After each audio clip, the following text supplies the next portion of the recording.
ज़ियारत हुसैन जी, आज आप जो मीडिया के सामने कुछ बात रखना चाहते हैं, किन विषयों पे है, क्या कहना चाहते हैं?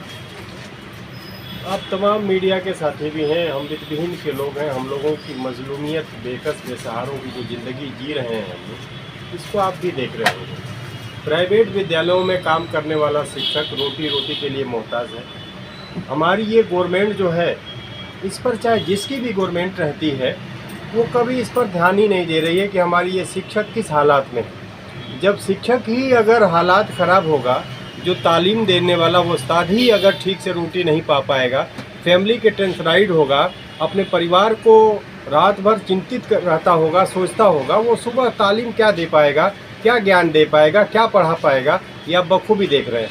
अभी उत्तर प्रदेश सरकार ने हमारे एक मेडिकल की सुविधा, जो कैशलेस मेडिकल की सुविधा 5 सितंबर को घोषणा किया है शिक्षक दिवस के। ये टेक्निकल मामला इस बात का फंसा कि जो ऑनलाइन हमारे उपस्थिति का पर डे जा रहा है, और ऑनलाइन उपस्थिति के माध्यम से शिक्षकों का डाटा सबके पास संकलन हो रहा है विभाग के पास। हमारे कुछ प्रबंधक और प्रधानाचार्य साथी जो हैं, इसको इग्नोर करते हुए नहीं भेज रहे हैं। प्रदेश के शिक्षक परेशान इस बात को लेकर के हैं कि चलो रोटी की बात नहीं हो रही थी, चलो ये बात कुछ आज तक ठीक है। हम अपने बूढ़े माँ बाप की दवा भी कराने के पोजीशन में नहीं थे, आज अपनी दवा भी नहीं कराने के पोजीशन में थे, क्योंकि चंद रुपयों पे हम लोग चंद पैसों पे पर डे काम करते हैं। तो रोटी का सवाल ही बहुत हमारे लिए दिक्कत है, मेडिकल तो खैर काफ़ी ही दिक्कत है। तो जिस उम्मीद से माँ बाप हमारे पढ़ाए लिखाए कि बेटा बुढ़ापे में लाठी का सहारा बनेगा, आज हम लोग उनके लिए पैरासीटामॉल भी नहीं दे पा रहे थे।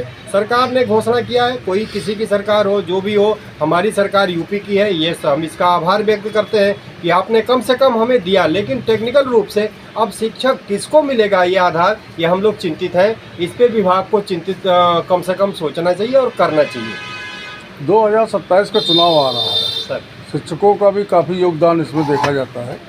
क्या कहना चाहते हैं आप कि 2027 में चुनाव जो आ रहा है, क्या भाजपा को किस तरीके से जो है शिक्षकों के लिए करना चाहिए? देखिए, शिक्षक आज ही नहीं, अनादिकाल से गुरु चाणक्य को आपने देखा है, जब जब भी सरकारें निरंकुश होती हैं तो शिक्षक उसको बदल देने की हैसियत में रहता है। और चाणक्य ने इसे, हमारे गुरुजी ने इसे प्रमाणित करके भी दिखाया है। इस सरकार को भी हम कहना चाहेंगे कि आप भी कम से कम शिक्षकों की तरफ अगर आपने ध्यान नहीं दिया, पिछली सरकारों को भी देख लीजिए, जो समाजवादी पार्टी की सरकार थी, वादा किया, 5 साल तक चलने के बाद आखिर में देने के बाद उसे नाटक ही समझ लीजिए, प्रोत्साहन करके छोड़ दिया, उसका खामियाजा आज तक भुगत रही है।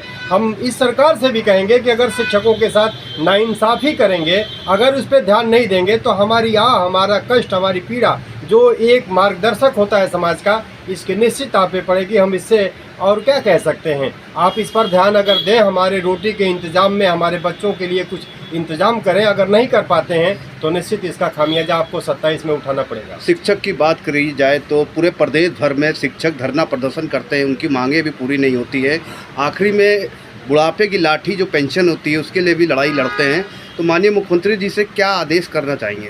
सर, इसके लिए माननीय मुख्यमंत्री जी से तो मांग अभी रोटी की हम लोग कर ही रहे हैं और प्रयास भी कर रहे हैं। लेकिन एक छोटी सी आपको बात बताएं, हम शिक्षक जो होते हैं ना, बड़े समाज के एक भोले एक रूप में देखते हैं, क्योंकि ये जब भी 2 ही वर्ग आपको देख रहे होंगे इस दुनिया में, एक डांगडर बचा है और एक मास्टर बचा है। खैर, ये व्यवसायिक दोनों के तरफ बढ़ रहे हैं, उसकी मजबूरियां भी हैं, लेकिन ये 2 समाज न जाति देखता है, न धर्म देखता है, न मजहब देखता है। आपने देखा होगा कि डांगडरों के पास कोई छोटा बच्चा आता है, इंजेक्शन लगाने के लिए जब जाता है तो गाली भी देता है, लेकिन वो डांगडर हंसते हुए उसे इंजेक्शन लगाता है, उसके जीवन को बचाता है। डांगडर को ये नहीं पता कि किस जाति, धर्म, मजहब का लड़का है या ये व्यक्ति है जिसको हमको दवा करना है, ये छोटा है, गरीब है, बड़ा है, अमीर है, इससे नहीं देखता। उसी तरह से मास्टर दूसरी माँ होता है पूरे लाइफ में, वो ये नहीं देखता क्लास में जाने के बाद कि ये किस जाति धर्म का बच्चा है, क्या है, मैं क्या हूँ। वो बच्चा है, मुझे उसे पढ़ाना है, ये ध्यान दे करके उसे ये कोशिश करता है कि वो चीज़ों का जीवन कैसे उसका बेहतर किया जाए। शिक्षकों को ये लोग, हमारे कुछ नेता हैं जो मूल रूप से इसे बहका देते हैं, जबकि आप देखिए, मैं बताऊं, शिक्षकों की संख्या लगभग 4.5 लाख से ऊपर शिक्षक कर्मचारियों की है। आप कल्पना करिए, सूर्य का इतना बड़ी ताकत है सूर्य के पास, इतनी बड़ी एनर्जी है, सूर्य की किरणें निकलती हैं, वो इतनी गर्म निकलती हैं कि किसी को भी भस्म कर दें। लेकिन कागज़ के टुकड़े को अगर बाहर निकाल करके सूरज के सामने रख दीजिए, एक दिन नहीं, 2 दिन नहीं, 1 महीने नहीं, 10 साल नहीं, 20 साल सूर्य की किरणें उस कागज़ को जला नहीं सकती। लेकिन बीच में एक उत्तल लेंस का, एक बीच में ला दीजिए उत्तल लेंस को, सूर्य की किरणों को इकट्ठा करके उस कागज़ को जला देगा। इसी तरह से जब केंद्रित करने की ज़रूरत है, हमारे शिक्षकों को उत्तल लेंस के रूप में जो ये संगठन के कुछ नेता जो हमारे आगे बढ़ करके नेतृत्व कर रहे हैं, उनके साथ बढ़ करके इसे निश्चित सरकारों के जो घमंड है, जो चीज़ें हैं, उसको मिटाना पड़ेगा। लेकिन कुछ इसमें जो नेता हैं एक लाइन के, वो अवतल लेंस बन करके हमारे संगठित को, हमारे विचारों को, किरणों को बांट देते हैं, जिससे कागज ही नहीं, कुछ नहीं जल पाता। इसलिए हमें यह भी सतर्क रहना है कि जो नेता आ रहे हैं उनकी राजनीति की वो फसल है, उससे हम शिक्षकों को बचना पड़ेगा। हमें एक इकट्ठा रहना पड़ेगा, एक मानसिकता से रहना पड़ेगा, एकता बनाना पड़ेगा, तभी इस घमंडी सरकारों को हम लोग झुका सकते हैं, अपना हक ले सकते हैं।